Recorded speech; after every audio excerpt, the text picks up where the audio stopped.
Hello मित्रांनो, माझ्या option बाईंगचा जो सेटअप आहे त्याला आता ऑलमोस्ट 2 वीक कंप्लीट झालेत फ्रायडेला.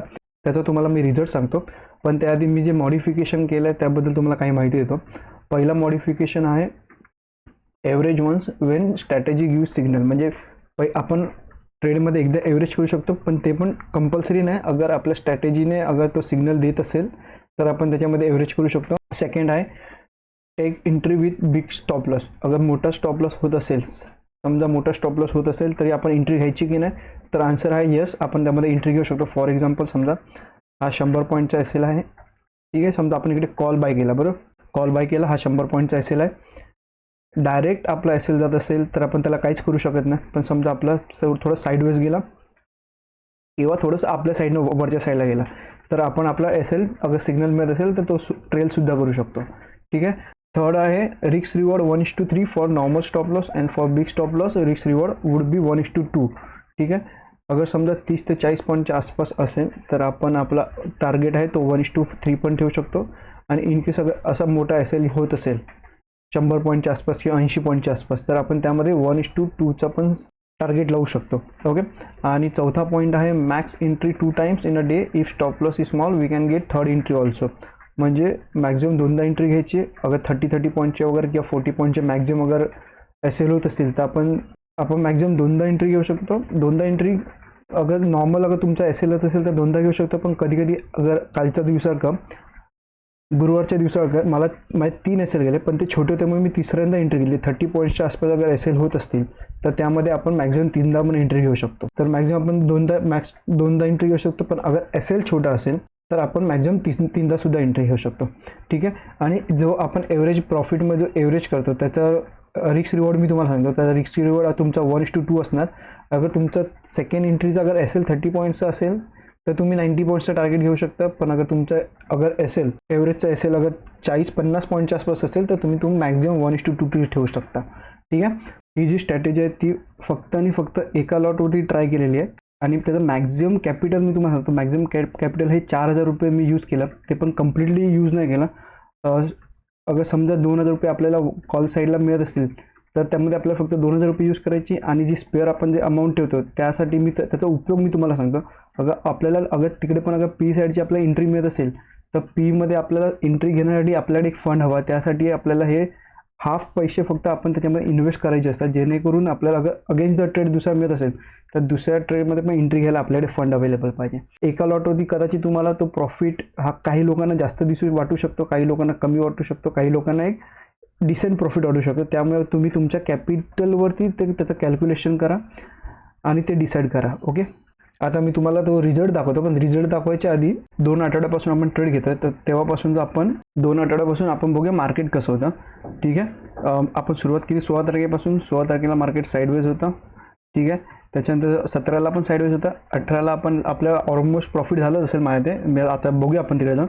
त्याच्यानंतर परत 19ला मार्केट थोडं हे होतं. 20ला एक मार्केट खूप चांगलं होतं, ठीक आहे. आणि अगर ह्या आठवड्याचं बघू तर ह्या आठवड्यामध्ये कम्प्लिटली मार्केट हे साईडवेज होतं. एकदा मी ड्रॉइंग्स आहेत ते कॅन्सल करतो. हे बघा, इथे थोडंफार ट्रेंडी होतं, इथे कम्प्लिटली साईडवेज होता. त्याच्यानंतर 25ला पण कम्प्लिटली साईडवेज होता.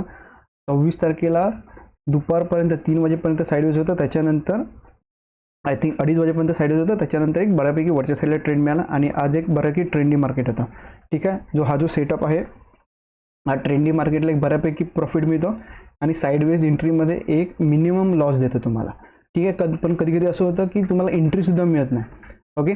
तर मी तुम्हाला आता पहिला रिझल्ट दाखवतो. हा टोटल मी 4,000च्या फंडवरती मी केलेला ट्रेड आहे आणि टोटल 2 आठवड्याचा ट्रेड होता. आणि पहिला जो वीक होता, तुम्ही सेकंड वीकचं ते नंतर बघा. मी पहिल्या वीकपासून तुम्हाला सुरुवात करतो. अगर तुम्ही पहिल्या वीकमध्ये बघत असाल हे विदाउट मॉडिफिकेशन होतं, ठीक आहे.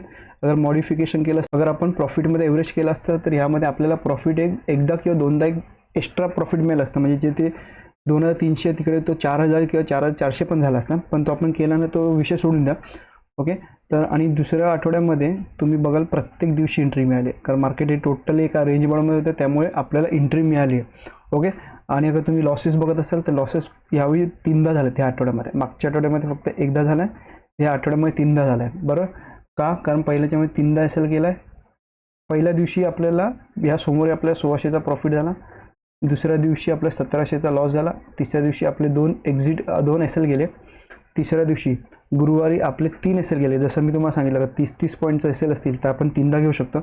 हे एक्झॅक्टली 1000 रुपये नाही गेलेत, 950 गेलेत, 970 गेले, पण मी 10-20 रुपये एक्स्ट्रा पडून फक्त जो राऊंड नंबर आहे तोच घेतला. ठीक आहे. आणि जो शुक्रवारचा प्रॉफिट आहे तो आपल्याला 3200 रुपये झाला. ठीक आहे. कारण ह्याचं रिझन सांगतो. याच्यामध्ये आपल्याला प्रॉफिटमध्ये एव्हरेजिंग केली, त्यामध्ये आपल्याला पहिल्याच्यामध्ये आपल्याला 1:3 मिळाला आणि दुसऱ्यामध्ये आपल्याला 1:2चा मिळाला टार्गेट. ठीक आहे. त्यामुळे आपलं 3200 मिळाला. आणि ह्या साईडवेज मार्केटमध्ये पण अगर तुम्ही पूर्ण आठवड्याचं बघत असाल तरी एवढा खराब आठवडा असून सुद्धा ह्या स्ट्रॅटेजीने आपल्याला 1050 रुपयाचा प्रॉफिट करून दिलं. ठीक आहे. भले एंट्री खूप झालेत, 11 एंट्री झाल्या, त्याच्यात तुम्हाला 500-600 रुपये तुमचा ब्रोकरेजसुद्धा झाला. आपण नंतर टोटल पण करूया की आपलं टोटल ब्रोकरेज कुठे गेले, किती गेले. तर अगर बाकीचे जेवढे बाईंग करतात ते लॉसमध्ये असून सुद्धा या स्ट्रॅटेजीने एक डिसेंट म्हणजे तुम्हाला जास्त प्रॉफिट पण नाही झाला आणि लॉससुद्धा नाही झाला. अगर तुम्ही ही प्रॉपर स्ट्रॅटेजी फॉलो कराल तर तुम्हाला ॲटलिस्ट या साईडवेज मार्केटमध्ये लॉससुद्धा नाही होणार. ठीक आहे. एक तुम्ही ब्रेक इव्हनमध्ये राहाल किंवा मग हलकासा प्रॉफिट राहाल किंवा हलकासा लॉस आहे, म्हणजे तुम्हाला अख्खच्या अख्खं तुमचं जो अकाउंट आहे ते ड्रॉडाऊन नाही होणार अगर तुम्ही रूल फॉलो करत असाल तर. ठीक आहे. तर आपण तुम्हाला पहिलं ग्रँड टोटल दाखवू. या दोन्ही आठवड्याची मिळून टोटल 4000च्या आसपास मला प्रॉफिट झाला आहे. मॉडिफिकेशन पकडले असते तर अजून 1000-1500 रुपये एक्स्ट्रा नक्की वाढले असतील. म्हणजे ऑलमोस्ट 2 आठवड्यामध्ये तुमचा जो फंड आहे तो डबलसुद्धा झाला. ओके. आणि त्याच्यानंतर ब्रोकरेज वगैरे बघूया. समजा आपले टोटल झाले 19 आपले ट्रेड झाले. बरोबर. टोटल आपण इकडे वगैरे तुम्ही बघत असाल तर तुम्हाला इकडे दिसेल टोटल 19 ट्रेड झाले. 60 रुपयाच्या हिशोबाने पर ट्रेडचा आपण टार्गेट लावला, अमाऊंट लावली, तिथे आपल्याला 1140 रुपयाचा लॉस झाला. ठीक आहे. म्हणजे 1950 मायनस 1140 म्हणजे ऑलमोस्ट. तर आपण त्याची एकदा टोटल करून बघूया की एक्झॅक्ट टोटल किती होते.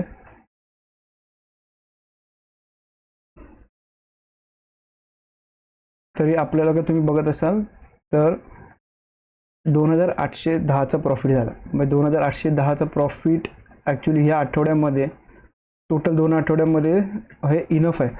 ठीक आहे. कदाचित अजून 1000-1500 रुपये नक्की वाढला असता.